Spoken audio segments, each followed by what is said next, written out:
Welcome to BAR Matters Guide. Kung may sari-sari store ka, wag mo itong gagawin. Una, wag kang kukuha sa mga paninda mo na hindi ka magbabayad. What? Sa accounting mayroon tinatawag na separate entity principle, meaning ang may-ari ng business ay hindi ka ano-ano ng business, kaya kung kukuha ka ng paninda mo for personal use dapat ay bayaran mo.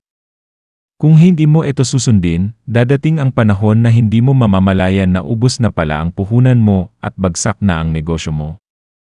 Pangalawa, ang pagnenegosyo ay may kaakibat yan na pagbabayad ng buwis, kaya kumuha ka ng applicable na business permit at magbayad lagi ng buwis on time. Kung babaliwalain mo ito, baka sa mga penalties palang maubos na ang puhunan mo. Pangatlo, huwag kang maghahar ng mga kamag-anak o relative mo kung hindi mo sila kayang disiplinahin. Minsan, kasi sila pa ang demanding at mapang-abuso, at baka sila pa ang magpabagsak sa negosyo mo. Pang-apat, wag kang magpapautang. What? Sa maliit na negosyo kailangan umiikot lagi ang pera sa business operation para ito lumago. Kung magkulang ka ng pera dahil sa inutang ito ng iba, baka wala ka ng pambili ng mga paninda mo. Sa panahon ngayon, mas na nakakahiya po maningil kaysa mangutang. What? Minsan ang naniningil pa ang pinapabarangay ng umutang.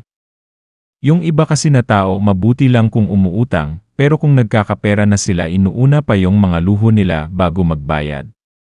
Hindi sila marunong mag-prioritize sa pagbayad, kahit ginawa mo naman silang priority nung sila ay nangangailangan.